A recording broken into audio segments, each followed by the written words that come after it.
தலைமைக்கு வந்த புகாரால் அதிரடி நடவடிக்கை எடுத்த விஜய். தவேகாவில் புதிதாக பொதுச் செயலாளர் நியமனம். மாற்றப்பட்ட புஷி ஆனந்த். தமிழ்நாட்டில் 2026 சட்டமன்ற தேர்தல் நெருங்கி வரும் வேளையில் அதிமுக மற்றும் பாஜக இடையிலான தொகுதி பங்கீடு குறித்த பேச்சுவார்த்தைகள் அரசியல் வட்டாரத்தில் பெரும் பரபரப்பை ஏற்படுத்தியிருக்கிறது. அதிமுக கூட்டணியில் இடம்பெற்றுள்ள பாஜக இம்முறை சுமார் 50 தொகுதிகளை பெற வேண்டும் என்பதில் உறுதியாக இருப்பதாக தெரிகிறது. இதற்காக மத்திய உள்துறை அமைச்சர் அமித்ஷா குறிப்பிட்ட 50 தொகுதிகள் அடங்கிய பட்டியலை எடப்பாடி பழனிசாமியிடம் வழங்கியுள்ளதாக தகவல்களும் தெரிவிக்கின்றன.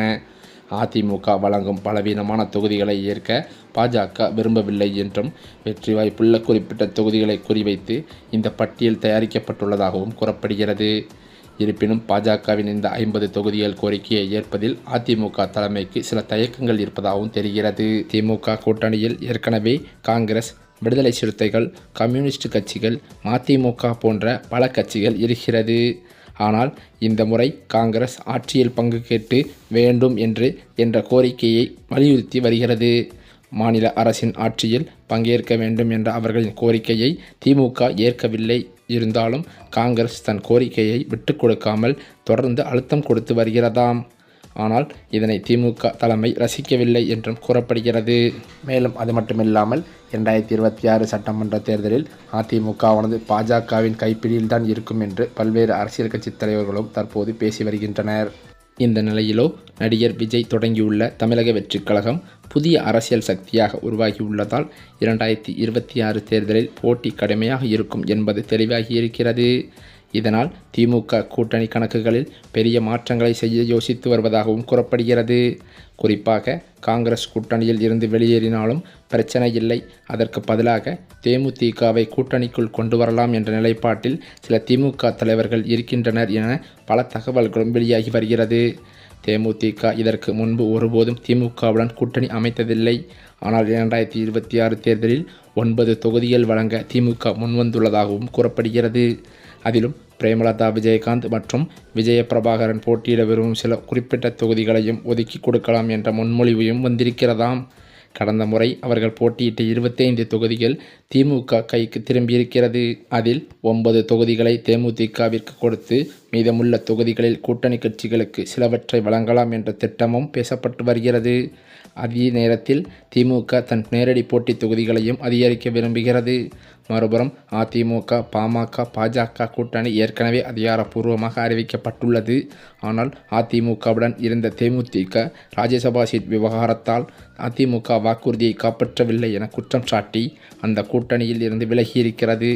ஏற்கனவே அதிமுக தேமுதிக கூட்டணி மீண்டும் உருவாகும் என வாய்ப்பு மங்கலாகவே இருந்து வருவதும் குறிப்பிடத்தக்கது.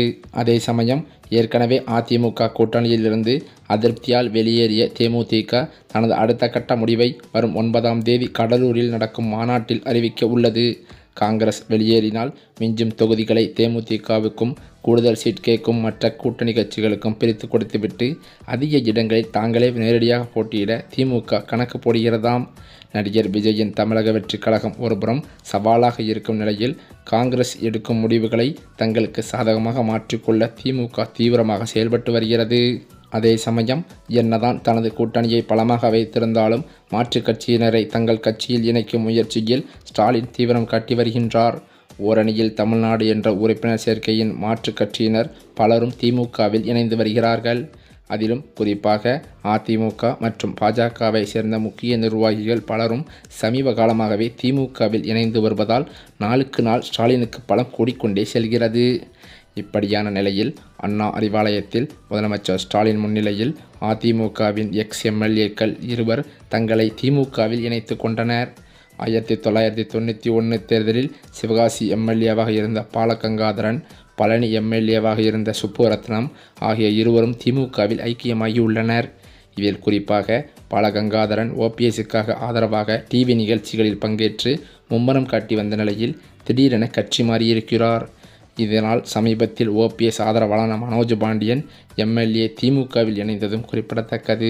மேலும் அது மட்டுமில்லாமல் தமிழக காங்கிரஸ் கமிட்டியின் தலைவராக இருந்து வரும் செல்வ பெருந்தகை தற்போது மாற்றப்பட வாய்ப்புள்ளதாக டெல்லி அரசியல் வட்டாரங்களில் பரவும் செய்தி திமுக கூட்டணியில் அதிர்ச்சியை ஏற்படுத்தியிருக்கிறது. விருதுநகர் நாடாளுமன்ற உறுப்பினர் மாணிக்கம் தாக்கூர் புதிய தலைவராக நியமிக்கப்படலாம் என்றும் பேசப்பட்டு வருகிறதாம். சமீப காலமாகவே மாணிக்கம் தாக்கூர் ஆட்சியில் பங்கு என்ற முழக்கத்தை தீவிரமாக முன்வைத்து வருவது திமுக தலைமைக்கு சங்கடத்தை ஏற்படுத்தியிருந்தது. இப்படியான நிலையில் ராகுல் காந்திக்கு நெருக்கமானவராக இருக்கும் மாணிக்கம் தாக்கூர் தலைவரானால் திமுக மற்றும் காங்கிரஸ் உறவில் புதிய மாற்றங்கள் ஏற்படும். 2026 சட்டமன்ற தேர்தலை முன்னிட்டு கூட்டணி கணக்குகளை சரி செய்வதற்காக மேலிடம் இந்த மாற்றத்தை திட்டமிடுவதாகவும் தெரிகிறது. இருந்தாலும் செல்வ பெருந்தகையை பதவியிலிருந்து நீக்கினால் அது சமூக ரீதியான விவாதங்களை உருவாக்கும் என்பதால் காங்கிரஸ் மேலிடம் மிகவும் கவனமாக ஆலோசித்து வருகிறதாம். இந்த தலைமை மற்றும் மாற்றமானது உறுதியானால் வருகின்ற பொங்கலுக்கு பிறகு அதிகாரப்பூர்வ அறிவிப்பே வெளியாகும் என புதிய தகவல்களும் வெளியாகியுள்ளது. ஏற்கனவே தமிழகத்தில் வரவிருக்கும் சட்டமன்ற தேர்தலை முன்னிட்டு அரசியல் களம் வேகமாக சூடுபிடிக்க தொடங்கியிருக்கிறது. மேலும் கூட்டணியில் உள்ள காங்கிரஸ் கட்சி இந்த முறை ஆட்சியில் பங்கு வேண்டும் என்று பிடிவாதம் பிடித்து வருகிறதாம். இதற்கு திமுக உடன்படாத நிலையில் ஒருவேளை காங்கிரஸ் கூட்டணியை விட்டு வெளியேறினால் அந்த இடத்தை தேமுதிகவை கொண்டு நிரப்ப திமுக தலைமை திட்டமிட்டிருக்கிறதாம். இப்படிப்பட்ட நிலையில்தான் தமிழகத்தில் விரைவில் சட்டசபை தேர்தல் நடைபெற இருக்கும் நிலையில் தேதி எப்போது அறிவிக்கப்படும் என்ற கேள்வி அரசியல் வட்டாரத்தில் பெரும் எதிர்பார்ப்பை ஏற்படுத்தியிருக்கிறது. இதற்காக அனைத்து அரசியல் கட்சிகளும் தீவிரமாக தயாராகியும் வருகின்றனர். இந்த சூழலில் தேர்தல் அறிவிப்பு தொடர்பான முக்கிய தகவல் வெளியாகியிருக்கிறது. கடந்த 2021ஆம் ஆண்டு நடைபெற்ற தமிழக சட்டசபை தேர்தலில் திமுக வெற்றி பெற்று ஆட்சியை கைப்பற்றியது. அதன் தொடர்ச்சியாக 2021 மே 7ஆம் தேதி திமுக தலைவர் மு.க. ஸ்டாலின் தமிழக முதல்வராகவும் பதவியேற்றிருந்தார். தற்போது அந்த ஆட்சியின் 5 ஆண்டு காலம் 2026 மே மாதத்தில் நிறைவடைய இருக்கிறது. இதனைத் தொடர்ந்து அடுத்த சட்டசபை தேர்தலுக்கான பணிகளில் அரசியல் கட்சிகள் முழுவீச்சில் ஈடுபட்டு வருகின்றன. இந்த முறை தமிழகத்தில் 4 முனை போட்டி நிலவி வந்தது. திமுக தலைமையிலான கூட்டணி, அதிமுக தலைமையிலான கூட்டணி, சீமானின் நாம் தமிழர் கட்சி மற்றும் நடிகர் விஜய் தலைமையிலான புதிதாக உருவான தமிழக வெற்றிக் கழகம் ஆகிய கட்சிகள் தேர்தல் களத்தில் நேரடியாக மோத இருக்கின்றன.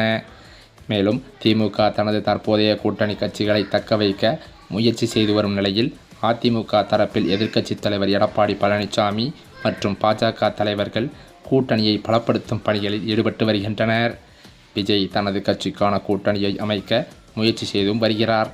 அதே நேரத்தில் நாம் தமிழர் கட்சி தனித்து போட்டியிடும் என சீமான் ஏற்கனவே அறிவித்ததும் குறிப்பிடத்தக்கது.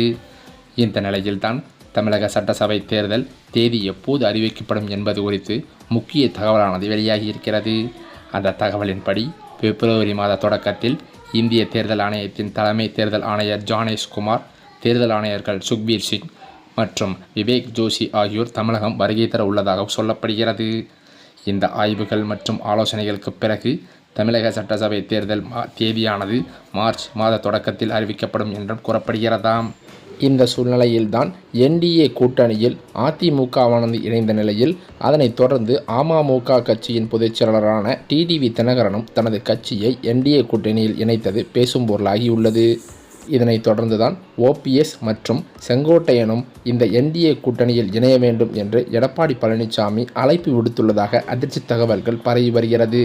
இதன் அடிப்படையில் தான் செங்கோட்டையன் அவர்கள் அதிமுகவில் இணைவதற்கான பேச்சுவார்த்தையை தொடங்கிய நிலையில் தாவேகாவிலிருந்து அனைத்து பதவிகளையும் ராஜினாமா செய்ய உள்ளதாக அவரது நெருங்கிய வட்டாரங்களில் தகவல்கள் கசிந்துள்ளன. இது தாவேகா தொண்டர்களுக்கு பேரதிர்ச்சியை ஏற்படுத்தியுள்ளது. இதனைத் தொடர்ந்துதான் தாவேகாவில் பல்வேறு மாவட்ட செயலாளர்களின் பதவி மோசடி காரணமாக புஷி ஆனந்த் மீது பல்வேறு குற்றச்சாட்டுகள் விஜய்க்கே வந்துள்ளதாக அதிர்ச்சி தகவல்கள் பரவி வருகிறது. இதன் காரணத்தினால் தாமாகவே முன்வந்து பதவியை ராஜினாமா செய்யும் அளவிற்கு புஷி ஆனந்த் முடிவெடுத்துள்ளதாக அவரது ஆதரவாளர்கள் மத்தியில் பேச்சுக்களும் அடிபடுகிறது. இது விஜய்க்கு பேரதிர்ச்சியை தான் ஏற்படுத்தியுள்ளது.